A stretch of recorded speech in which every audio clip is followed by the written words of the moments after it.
ಈಗಾಗಲೇ ದ್ವಿತೀಯ PUC ಫಲಿತಾಂಶ ಪ್ರಕಟಗೊಂಡಿದೆ. ನಮ್ಮೂರಿನ ಹಲವು ವಿದ್ಯಾರ್ಥಿಗಳು ಸಾಧನೆ ಮಾಡಿರುವಂಥದ್ದನ್ನು ಕೂಡ ನಾವು ನೋಡಿದ್ದೇವೆ. ಅಂತಹ ಓರ್ವ ಸಾಧಕ ವಿದ್ಯಾರ್ಥಿನಿಯನ್ನು ಇವತ್ತು ನಾವು ನಿಮಗೆ ಪರಿಚಯ ಮಾಡ್ತಾ ಇದ್ದೇವೆ. ಇವರು ಯಾರು ಎನ್ನುವಂಥ ಒಂದು ಪ್ರಶ್ನೆಗೆ ಉತ್ತರ ನಮ್ಮ ಜೊತೆಗೆ ಇರುವಂತಹ ವಿದ್ಯಾರ್ಥಿನಿ ರಹಿನಾಜ್ ಅವರು.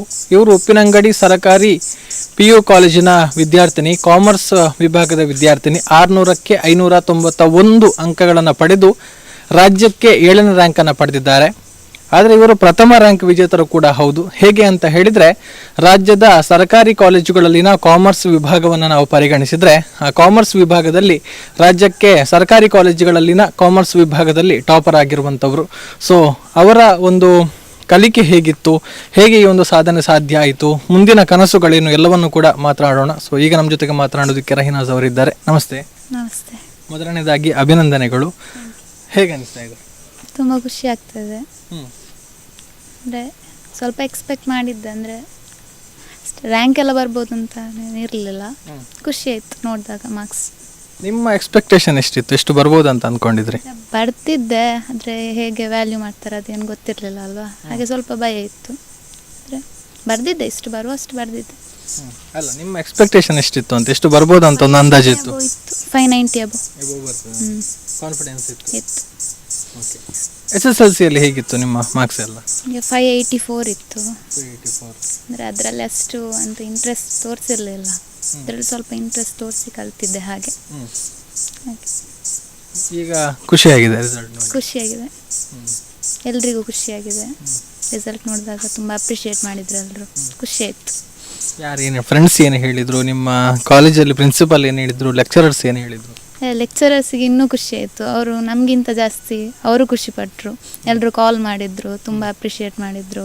ಅಂದರೆ ಅವರಿಗೆ ಹೇಳ್ತಾ ಇದ್ರು, ನಿನಗೆ ಆಗುತ್ತೆ, ನೀನು ಮಾಡಬೇಕು, ಇಷ್ಟು ತೆಗಿಬೇಕು ಅಂತ. ಆದರೆ ಅವ್ರು ಹೇಳಿದರು, ನಮ್ಮ ನಂಬಿಕೆನ ನೀನು ಉಳಿಸ್ಕೊಂಡೆ, ಹಾಗೆಲ್ಲ ಹೇಳಿದರು. ಖುಷಿ ಆಯಿತು.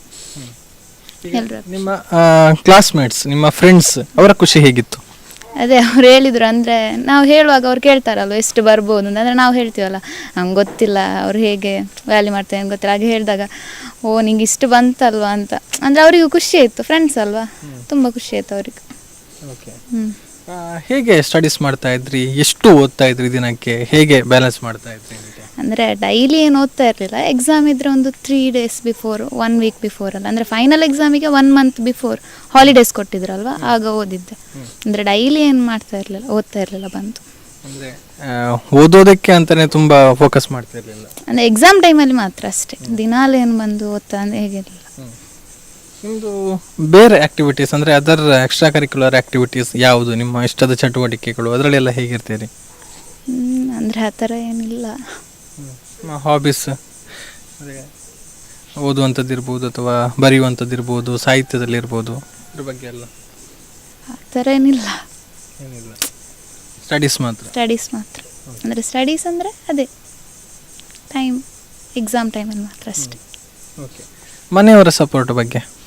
ಮನೆಯವರು ತುಂಬ ಸಪೋರ್ಟ್ ಮಾಡ್ತಾರೆ. ಅಂದರೆ ಈಗ ನಾನು ಅಪ್ಪ ಮನೆಯಲ್ಲಿರೋದು, ಅಂದರೆ ಎಕ್ಸಾಮ್ ಟೈಮಲ್ಲಿ ನಾನು ಕಲಿತಾನೆ ಇರ್ತೀನಲ್ಲ, ಆಗ ಅಪ್ಪನೂ ಸ್ವಲ್ಪ ಅಡ್ಜಸ್ಟ್ ಮಾಡಿಕೊಂಡು, ನಾನೇನು ಮಾಡಲಿಲ್ಲ ಆದರೂ ಸ್ವಲ್ಪ ಅಪ್ಪ ಎಲ್ಲ ಮಾಡ್ಕೊಂಡಲ್ಲ ಅಡ್ಜಸ್ಟ್ ಮಾಡ್ತಾ ಅವರು ತುಂಬ ಹೆಲ್ಪ್ ಮಾಡಿದ್ದಾರೆ. ಅಣ್ಣನೂ ಅಷ್ಟೇ, ತುಂಬ ಕಲೀಲಿಕ್ಕೆಲ್ಲ ತುಂಬ ಸಪೋರ್ಟ್ ಮಾಡಿದ್ದಾನೆ. ಹಾಗೆ. ಓಕೆ. ಅಂದರೆ ಮನೆಯಲ್ಲಿ ಮನೆ ಕೆಲಸನ ತಾವು ಮಾಡಬೇಕಾದಂಥ ಸಿಚುವೇಶನ್ ಇತ್ತಾ? ಹಾಂ, ಅದೇ ನಾವಿಬ್ಬರೇ ಇರೋದಲ್ವ, ಹಾಗೆ ನಾನು ಮಾಡಬೇಕಿಲ್ಲಿ. ಅಂದರೆ ಅದೇ ಎಕ್ಸಾಮ್ ಟೈಮಲ್ಲಿ ಅಪ್ಪ ತುಂಬ ಹೆಲ್ಪ್ ಮಾಡ್ತಾರೆ ಅಂತ. ಹಾಗೆ. ಅಂದರೆ ಮನೆ ಕೆಲಸಗಳನ್ನು ಮಾಡಿಕೊಂಡು ಕಾಲೇಜಿಗೆ ಹೋಗ್ತಾ ಇದ್ರಿ? ಹಾಂ ಹೌದು, ನಾನು ಇಬ್ಬರೇ ಇರೋದು ಮನೆಯಲ್ಲಿ. ಹಾಗೆ. ನೀವು ಮತ್ತೆ ತಂದೆ? ಹಾಂ ಹೌದು, ಮನೆಯಲ್ಲಿ ಮಾಡಿಕೊಂಡು ಹೋಗ್ತಾ ಇದ್ದದ್ದು ಕಾಲೇಜಿಗೆ. ಹಾಗೆ. ಟೈಮ್ ಅಡ್ಜಸ್ಟ್ ಆಗ್ತಿತ್ತಾ? ಹಾಂ ಆಗ್ತಿತ್ತು, ಇಬ್ಬರೇ ಅಲ್ವಾ, ಆಗ್ತಾಯಿತ್ತು. ಓಕೆ. ನೆಕ್ಸ್ಟಿಗೆ ಈಗ ಏನು ಕನಸು ನಿಮ್ಮದು? CA ಮಾಡಬೇಕು ಅಂತ. CA ಮಾಡಬೇಕು ಅಂತ. ಅದಕ್ಕೆ ಹೇಗಿದೆ ಪ್ರಿಪರೇಷನ್? ಅದೇ ಕಾಲೇಜೆಲ್ಲ, ಅಂದರೆ ಅದ್ರ ಬಗ್ಗೆ ಅಷ್ಟು ಗೊತ್ತಿರಲಿಲ್ಲ, ಕೆಲವು ಹತ್ರ ಕೇಳಿ ತಿಳ್ಕೊಳ್ತಾ ಇದ್ದೀನಿ ಹೀಗೆ ಹೇಗೆ ಅಂತೆಲ್ಲ. ಹಾಗೆ ಕಾಲೇಜ್ ನೋಡ್ತಾ ಇದ್ದೀನಿ ಯಾವುದು ಬೆಸ್ಟ್ ಅಂತ. ಓಕೆ. ಅಂದರೆ CA ಮಾಡಬೇಕಾದ್ರೂ ಒಂದಷ್ಟು ನಿಮಗೆ ಫಿನಾನ್ಷಿಯಲ್ ಆಗಿ ಸಪೋರ್ಟ್ ಬೇಕಾಗ್ತದೆ. ಈಗ ಹೇಗಿದೆ ನಿಮ್ಮ ಮನೆಯಲ್ಲಿ? ಅದಕ್ಕೆ ಸೂಟೇಬಲ್ ಆಗುವಾಗಿದೆಯಾ? ಇಲ್ಲ, ಅದೇ ನಮಗೆ ಹಾಗೆ ಏನಾದ್ರು ಸ್ವಲ್ಪ ಸಪೋರ್ಟ್ ಬೇಕಿದೆ. ಅಂದರೆ ಎಲ್ಲರೂ ಸಪೋರ್ಟ್ ಮಾಡ್ತಿದ್ದೆ. ಅಂದರೆ ಲೆಕ್ಚರರ್ಸ್ ಮೇಯ್ನಾಗಿ ನಮ್ಮ ಕಾಲೇಜಿನ ನನ್ನ ಕ್ಲಾಸ್ ಅಡ್ವೈಸರ್ ಆಗಿದ್ದವರು ಇಬ್ರಾಹಿಂ ಸರ್, ಅವರು ತುಂಬ ಸಪೋರ್ಟ್ ಮಾಡ್ತಾರೆ. ಅಂದರೆ ಕಾಲೇಜ್ ಇದ್ದಾಗಲೂ ಸಪೋರ್ಟ್ ಮಾಡ್ತಿದ್ರು. ಈಗ ನನಗೆ ಕಾಲೇಜ್ ಮುಗೀತು ಆದರೂ ಅವರು ನನಗೆ ಈಗಲೂ ಸಪೋರ್ಟ್ ಮಾಡ್ತಿದ್ದಾರೆ. ಅಂದರೆ ನೀನೇನಾದರೂ ಮಾಡಬೇಕು, ಏನಾದರೂ ಅಚೀವ್ ಮಾಡಬೇಕು ಅಂತ ಈಗಲೂ ನನಗೆ ಸಪೋರ್ಟ್ ಮಾಡ್ತಿದ್ದಾರೆ. ಸೊ ಇನ್ನೊಂದಷ್ಟು ಜನ ಸ್ಪಾನ್ಸರ್ಸ್ ಯಾರಾದರೂ ಸಪೋರ್ಟ್ ಮಾಡೋರು ಸಿಕ್ಕಿದ್ರೆ ನಿಮ್ಮ ಕನಸು ಆದಷ್ಟು ಬೇಗ ನನಸಾಗ್ತಿತ್ತು, ಸ್ವಲ್ಪ ಹೆಲ್ಪ್ ಆಗ್ತಿತ್ತು ಅಂತ. ಓಕೆ, ಈಗ ಅಪ್ ಟು PU ಹೇಗಿತ್ತು ಸಪೋರ್ಟು? ಅಂದರೆ ಫಿನಾನ್ಷಿಯಲಿ ಕಷ್ಟ ಆಗಿದಾ, ಹೇಗಿತ್ತು ಅಂತ? ಅಂದರೆ ನಾನು ಅಪ್ ಟು 6th ಇಲ್ಲೇ ಗೌರ್ಮೆಂಟ್ ಸ್ಕೂಲಲ್ಲಿ ಓದಿದ್ದು. ಆಮೇಲೆ 7th ನಾನು ಪ್ರೈವೇಟ್ ಸ್ಕೂಲಿಗೆ ಓದದ್ದು ಉಪ್ಪಿನಂಗಡಿಯಲ್ಲಿ. ಆಮೇಲೆ ಅದು ಓಕೆ, ಅಂದರೆ ಅಷ್ಟೇನು ಕಷ್ಟ ಆಗಲಿಲ್ಲ. ಆಮೇಲೆ PU ಕಾಲೇಜ್, ಗೌರ್ಮೆಂಟ್ ಕಾಲೇಜಿಗೆ ಹೋಗಿದ್ದು ನಾನು. ಹಾಗೆ ಈಗ ಈ ಸಂದರ್ಭದಲ್ಲಿ ಯಾರಿಗಾದರೂ ಒಂದು ಥ್ಯಾಂಕ್ಸ್ ಹೇಳಬೇಕು ಅಂತ ಇದ್ದರೆ ಯಾರಿಗೆಲ್ಲ ಥ್ಯಾಂಕ್ಸ್ ಹೇಳ್ತೀರಿ ನಿಮ್ಮ ಈ ಒಂದು ಸಾಧನೆಯ ಟೈಮ್ನಲ್ಲಿ? ಅಂದರೆ ನನ್ನ ಅಮ್ಮ ಇದ್ದಿದ್ರೆ ಇನ್ನೂ ಏನೋ ಖುಷಿ ಪಡ್ತಿದ್ರು ಅಂತ ಅನಿಸುತ್ತೆ. ಅವ್ರಿಗೆ ತುಂಬ ಖುಷಿ ಆಗ್ತಿತ್ತು ಹಾಗೆ. ಆಮೇಲೆ ನನ್ನ ಅಣ್ಣನಿಗೆ ಮೊದಲಾಗಿ ಥ್ಯಾಂಕ್ಸ್ ಹೇಳ್ತೆ. ಆಮೇಲೆ ಎಲ್ಲ ಲೆಕ್ಚರರ್ಸ್ ಅಂದರೆ ತುಂಬ ಸಪೋರ್ಟ್ ಮಾಡಿದ್ದಾರೆ. ಅಂದರೆ ನಮ್ಮ ಮನೆ ವಿಷಯ ಅವ್ರಿಗೆ ಗೊತ್ತಾದಾಗ ಎಲ್ಲ ಏನು ನಮ್ಮ ತಾಯಿಯಾಗಿ ಲೆಕ್ಚರರ್ಸ್ ಎಲ್ಲರೂ ತುಂಬ ಸಪೋರ್ಟ್ ಮಾಡಿ ನೋಡ್ಕೊಳ್ತಾರೆ ಅಲ್ಲಿ ಆ ಕಾಲೇಜಲ್ಲಿ, ತುಂಬ ಸಪೋರ್ಟ್ ಮಾಡ್ತಿದ್ರು. ಆಮೇಲೆ ಅಪ್ಪನಿಗೂ ತುಂಬ ಥ್ಯಾಂಕ್ಸ್. ಎಲ್ರಿಗೂ ನನಗೆ ಯಾರು ಸಪೋರ್ಟ್ ಮಾಡಿದ್ದಾರೆ ಅವರೆಲ್ಲರಿಗೂ ತುಂಬ thanks. Thank you and all the best ಕೂಡ ಹೇಳ್ತಾ ಇದ್ದೇವೆ ನಮ್ಮ ಕಡೆಯಿಂದ. ನಿಮ್ಮ ಕನಸುಗಳೆಲ್ಲ ಆದಷ್ಟು ಬೇಗ ನೆರವೇರಲಿ ಅನ್ನುವಂಥದ್ದು ನಮ್ಮ ಹಾರೈಕೆಗಳು ಕೂಡ. ಥ್ಯಾಂಕ್ ಯು ಮಾತಿಗೆ ಸಿಕ್ಕಿದ್ದಕ್ಕಾಗಿ. ಈಗ ರಹೀನಾಜ್ ಅವರ ತಂದೆಯವರಿದ್ದಾರೆ, ಅವ್ರ ಜೊತೆ ಮಾತಾಡಿಕೊಳ್ಳೋಣ. ನಮಸ್ತೆ ಸರ್. ನಮಸ್ತೆ. ಮತ್ತು ಸುಲೈಮಾನ್. ನಾವು ಕೂಲಿ ಕೆಲಸ ಮಾಡಿಕೊಂಡಿದ್ದೆ, ಅದೇ ಕೆಲಸ ಮಾಡೋದು. ಈಗ ಒಂದು 3 ವರ್ಷ ಆಯಿತು, ಎಲ್ಲಿಗೆ ಹೋಗುವುದಿಲ್ಲ. ಒಂದು ಈ ಗಂಟು ನೋವು, ಕೆಲಸ ಮಾಡಲಿಕ್ಕೆ ಆಗುವುದಿಲ್ಲ. ಹಾಗಾಗಿ ಮನೆಯಲ್ಲೇ ಕೂರುದು. ಈಗ ಮನೆಯಲ್ಲೇ ಇದು. ಮನೆಯ ಖರ್ಚು ವೆಚ್ಚ ಎಲ್ಲ ಅವನೇ ಮಗನೇ ನೋಡೋದು ಈಗ. ಇಲ್ಲದೆ ನಾನು ಕೆಲಸ ಹೋಗ್ಕೊಂಡು ಕೂಲಿ ಕೆಲಸ ಹೋಗ್ಕೊಂಡಿದ್ದೆ. ಈಗ 3 ವರ್ಷದಿಂದ ಅವನೇ ನೋಡೋದು. ಎಲ್ಲ ಅವರು ಶಾಲೆಗೆ ಫೀಸ್ ಕಟ್ಟುವುದು ಅದೆಲ್ಲ ಅವನೇ.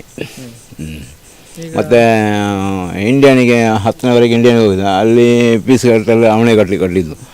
12,000 ಕಟ್ಟಲಿಕ್ಕಿತ್ತು ವರ್ಷಕ್ಕೆ, ಅದು ಅವನೇ ಕಟ್ಟಿದ್ದು. ಈಗ ಮಕ್ಕಳೊಂದು ಸಾಧನೆ ಮಾಡಿದ್ದಾರೆ, ರ್ಯಾಂಕ್ ಬಂದಿದೆ, ಹೇಗೆ ಅನಿಸ್ತಾ ಇದೆ? ಸಂತೋಷ ಆಗಿದೆ, ಖುಷಿಯಾಗಿದೆ, ಖುಷಿಯಾಗಿದೆ ಸರ್. ಮಗಳಿಗೆ ಈಗ CA ಮಾಡಬೇಕಂತ ಆಸೆ ಉಂಟು? ಆಸೆ ಇದೆ, CA ಮಾಡಬೇಕಂತ ಆಸೆ ಇದೆ ಅವಳಿಗೆ, ಮಾಡ್ತಾರಂತೆ. ಯಾರ್ದು ಸಪೋರ್ಟ್ ಸಿಕ್ಕಿದ್ರೆ ಒಳ್ಳೆಯದು. ಹೌದು. ಸಿದು ವಿದ್ಯಾರ್ಥಿನಿ ರಹೀನಾಜ್ ಅವರು ಮತ್ತು ಅವರ ತಂದೆ ಹೇಳಿರುವಂತಹ ಮಾತು ಅಂದರೆ, ಮನೆಯಲ್ಲಿ ಅವರು ಮತ್ತು ತಂದೆ ಇಬ್ಬರೇ ಮನೆಯ ಕೆಲಸಗಳನ್ನು ಮಾಡುವ ಜೊತೆಗೆ ಕಾಲೇಜಿಗೆ ಹೋಗಿ ವಿದ್ಯಾಭ್ಯಾಸವನ್ನು ಮಾಡಿ ಸಾಧನೆಯನ್ನು ಮಾಡಿರುವಂಥದ್ದು, ಜೊತೆಗೆ ರ್ಯಾಂಕನ್ನು ಕೂಡ ಪಡೆದಿದ್ದಾರೆ. ಮುಂದಕ್ಕೆ CA ಮಾಡಬೇಕು ಅನ್ನುವಂಥ ಆಸೆ ಇದೆ.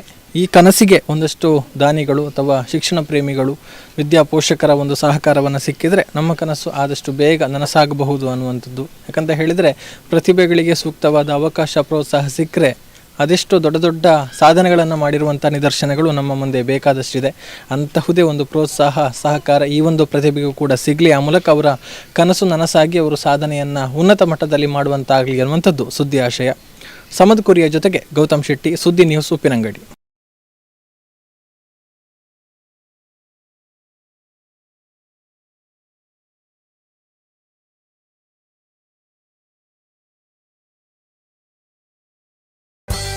The Mangala Group of Educational Institutions has been bridging the gap between education and healthcare in Mangalore.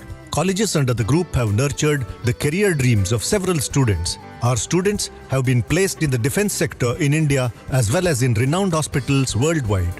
Adequate amenities are provided to the students like transport, canteens and hostels.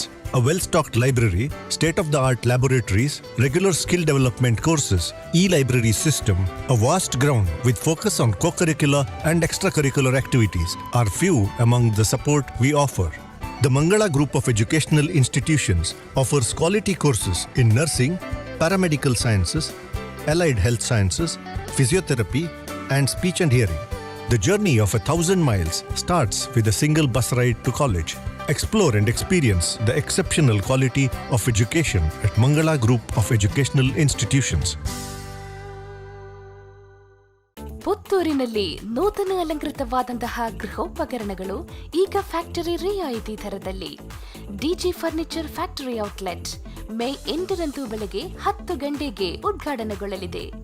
ನಿಮ್ಮ ಕನಸಿನ ಗೃಹ ಇನ್ನಷ್ಟು ಆಕರ್ಷಣೆಗೊಳಿಸಲು wardrobe, bedroom set, sofa set, wooden ಕೋಟೆಗಳು ಮುಂತಾದಂತಹ ಎಲ್ಲ ಗೃಹೋಪಕರಣಗಳು ಈಗ ಫ್ಯಾಕ್ಟರಿಯ ರಿಯಾಯಿತಿ ದರದಲ್ಲಿ. ಕನಸಿನ ಈ ರಿಯಾಯಿತಿ ಪೂರ್ಣವಾಗಿ ಉಪಯೋಗಿಸಿಕೊಳ್ಳಲು ಉದ್ಘಾಟನಾ ವೇಳೆಯ ಶುಭ ಮುಹೂರ್ತಕ್ಕೆ ಸ್ವಾಗತಿಸುತ್ತಾ ಇದ್ದೇವೆ. DG furniture factory outlet, Rahim's complex near Darbe circle, Puttur.